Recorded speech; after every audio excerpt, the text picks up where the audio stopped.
पुढे बघत हिंगोली जिल्ह्यात रेशन धान्य वितरणात अडथळा निर्माण झाला आहे। लाभार्थ्यांचा अंगठा घेण्यासाठीच्या ई-पास मशीनचं सर्व्हर डाऊन झालं। गेल्या 12 ते 13 दिवसांपासून या मशीन्स बंद असल्यानं अनेक लाभार्थ्यांना रेशनचं धान्यच मिळालं नाही। दरम्यान आज तरी मशीन सुरू होतील आणि धान्य मिळेल या आशेनं अनेक नागरिकांनी केंद्रावर गर्दी केली, मात्र आजही त्यांना धान्य मिळालेलं नाही। हिंगोलीच्या ग्रामीण भागातील एका रेशन धान्य दुकानातून या सगळ्या परिस्थितीचा आढावा घेतलाय आमचे प्रतिनिधी मनीष खरात यांनी। हिंगोली जिल्ह्यात जुलै महिन्यामध्ये रेशन धान्य दुकानावरती ज्या ई-पॉस मशीन्स आहेत त्या मशीन्स बंद असल्यामुळे अनेक लाभार्थ्यांना जे आहे ते धान्य मिळाले नाही। आणि सध्या मी अशाच एका राशन धान्य दुकानावरती आहे। आपण बघतोय की या ठिकाणी मी कॅमेरामॅनला विनंती करेल, ही सगळी जी परिस्थिती आहे आपण बघतो की ह्या इथं पिशव्या काही बांधून ठेवल्या आहेत। आपण बघतो ह्या सगळ्या पिशव्या बांधून ठेवल्या आहेत। तर ह्या पिशव्या ज्या आहेत ते ह्या राशन धान्य दुकानावरती हे नंबर्स लावून ठेवलेत लाभार्थ्यांनी। म्हणजे दररोज जे आहे ते आले की मशीन बंद दिसते, त्यामुळे लाभार्थ्यांना परत जावं लागते आणि उद्या येऊन आपला नंबर आधी लागावा यासाठी या नागरिकांनी आपली सोयीस्कर स्वतःची शिस्त म्हणून या सगळ्या आपापल्या पिशव्या ज्या आहेत त्या आपापल्या पिशव्या इथं नंबरवारी अशा रांगेत लावून ठेवल्यात। याची जी आपण त्याला काय म्हणतो बारी, ही बारी लावून ठेवली आहे जेणेकरून उद्या नंतर आपला नंबर लागावा अशी या नागरिकांची एक स्वतःची शिस्त आहे। आणि आपण बघतोय की या राशन धान्य दुकानावरती रोजच हे सगळे लाभार्थी येऊन इथे थांबत आहेत, परंतु ई-पॉस मशीन बंद असल्यामुळं या लाभार्थ्यांना मात्र धान्य मिळत नाही। आपण बघतोय की हा जो दुकान आहे त्या दुकानाच्या आतमध्ये आपण जर बघितलं तर जो स्टॉक आहे तो गेल्या महिन्याचा स्टॉक जशाच तसा आहे।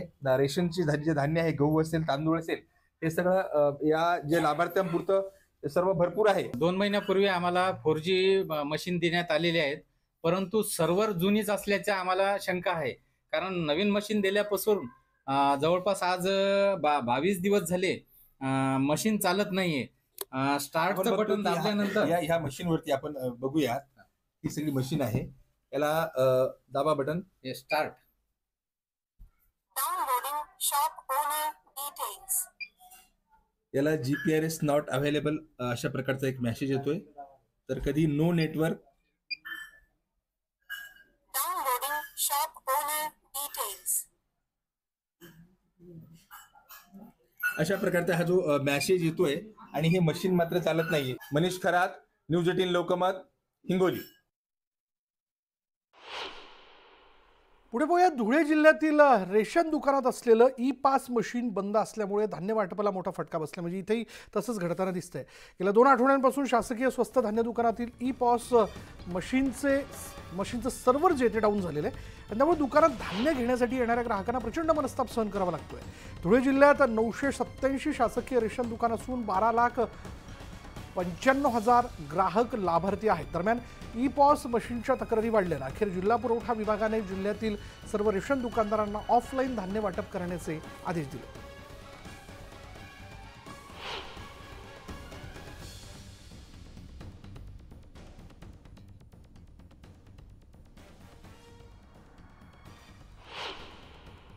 एकूण 14,95,000 नागरिक या सार्वजनिक वितरण व्यवस्थेअंतर्गत लाभ घेत आहेत, परंतु गेल्या काही दिवसापासून पॉस मशीनद्वारे वाटप करण्यास तांत्रिक अडचण येत असल्यामुळे नागरिकांची थोडीशी गैरव्यवस्था होत होती। परंतु आता शासनाने दिलेल्या निर्देशानुसार सर्व दुकानदारांना ऑफलाईन पद्धतीने वाटप करण्याची देखील आम्ही मुभा दिलेली आहे। तशा सूचना सर्व दुकानदारांना दिलेल्या आहेत आणि लवकरच या तांत्रिक अडचणीवर मात केली जाईल। पुढे आपण बघूयात धाराशिवमध्ये रेशनचं धान्य ऑनलाईन पद्धतीने वाटप करण्याचं निर्णय घेण्यात आलेला आहे। त्यासाठी ई-पॉस मशीन देखील दुकानदारांना देण्यात आलं होतं, मात्र इथे देखील मशीनचं आपण जर पाहिलं म्हणजे सर्व्हर डाऊन असल्यामुळे इथे देखील ती समस्या जी आहे ती वितरणात येताना दिसते आहे। धाराशिव जिल्ह्यातील 1,43,000 कुटुंबीय धान्य वितरणापासून वंचित राहिलेत आणि नागरिकांच्या तक्रारीनंतर ऑफलाईन पद्धतीने धान्य वितरण करण्याचे आदेश देण्यात आलेत। ऑफलाईन पद्धत बंद करा आणि जुन्या पद्धतीने धान्य द्या अशी मागणी जी आहे ती दुकानदार आणि नागरिक देखील करतात। रेशन आले नंतर माल वाटायला गेलात आम्ही मागायला, ते सर्व्हर बंद आहे मशीन आणि ती घोटाळ्यामुळं आमच्या गोरगरिबाचा विषयच नाही ना हो। प्रॉब्लेम काय म्हणते ती मशीन चालू नाही, याच्या इतर आम्हाला काय बोलताच येत नाही। तर सोलापूरच्या अक्कलकोट तालुक्यात रेशन कार्डची प्रक्रिया ऑनलाईन पद्धतीने सुरू आहे, मात्र सर्व्हर डाऊन असल्यानं कोणतीच प्रक्रिया होत नाहीये. त्यामुळे तालुक्यामधील नागरिकांना धान्य मिळण्यामध्ये अडचणी येत आहेत. नागरिकांची अडचण लक्षात घेऊन ऑफलाईन पद्धतीने धान्य वितरित करणं, रेशन कार्डमध्ये नाव समाविष्ट करणं, नवीन रेशन कार्ड देणं इत्यादी कामं ऑफलाईन पद्धतीने करावे अशी मागणी जी ती अक्कलकोट तालुका रिपाई पक्षाच्या वतीने करण्यात आली आहे. रिपाईचे तालुका अध्यक्ष जे आहेत त्यांच्या वतीनं तहसीलदारांकडे एक निवेदन देण्यात आलं, मागणी करण्यात आली आणि त्यावेळी तहसीलदारांनी तात्काळ धान्य वितरित करण्याचे आदेश दिलेत. तालुक्यामध्ये जे रेशन कार्ड प्रक्रिया ऑनलाईन व्हायची ऑफलाईन देण्याबाबत या ठिकाणी निवेदन देण्यात आलेलं आहे. अक्कलकोट तालुक्यामधील जे पूर्वीपासून नवीन रेशन कार्ड असतील, दुबारा रेशन कार्ड असतील, विभक्त रेशन कार्ड असेल, हे या ठिकाणी ऑनलाईन पद्धतीने केल्यामुळे अक्कलकोट तालुक्यातील नागरिकांचं या ठिकाणी गैरसोय होत आहे.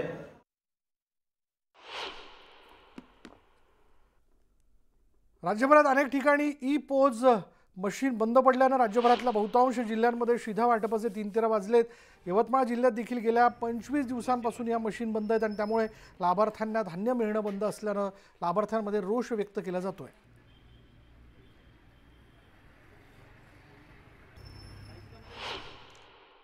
यवतमाळ जिल्ह्यात स्वस्त धान्याचे 2041 दुकानं आहे आणि ई पॉस मशीन जी आहे त्याचा प्रॉब्लेम आहे.